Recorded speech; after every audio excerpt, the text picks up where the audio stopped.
আজকে বানাচ্ছি আমি পাঁচমেশালি ছোটো মাছের চচ্চড়ি। তেলটা বেশ গরম হয়ে গেছিলো, আর উপর কড়াইয়ের তেলের মধ্যে দিয়ে দিয়েছিলাম নুন, যাতে মাছগুলো সেটে না যায়। দেখুন মাছগুলো কী সুন্দর আছে, একদম সেটে যায়নি। আর আমার কাছে কিছুটা ডিম ছিল, এই ছোটো মাছের চচ্চড়িতে মাছের ডিমও একটু দিয়ে দিলাম, সাথে দিয়ে দিলাম টমেটো আর দিয়ে দিলাম পেঁয়াজ। মাছটা যখন 30% ভাজা হয়ে যাবে তখনই পেঁয়াজ আর টমেটো দিয়ে দিতে হবে। দিলাম নুন, হলুদ, আর দিয়ে দেবো কাশ্মীরি লঙ্কা, ঝাল লঙ্কা। কাশ্মীরি লঙ্কা এখানে দিলাম না, কেন কি টমেটো আছে না, এমনি লাল লাল বেশ ভাল লাগবে দেখতে। আর হালকা হালকা খুন্তি চালাতে হবে, খুব জোরে চালালে কিন্তু মাছগুলো ভেঙে যাবে। দিয়ে দেবো সামান্য জল, হাফ কাপের মতন জল দিয়ে দিলাম।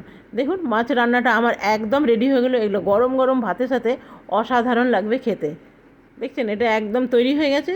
এরপরে আমি এর মধ্যে নিয়ে নেব ভাত। আর অসাধারণ হয়েছিল রান্নাটা, কিন্তু দারুণ দারুণ।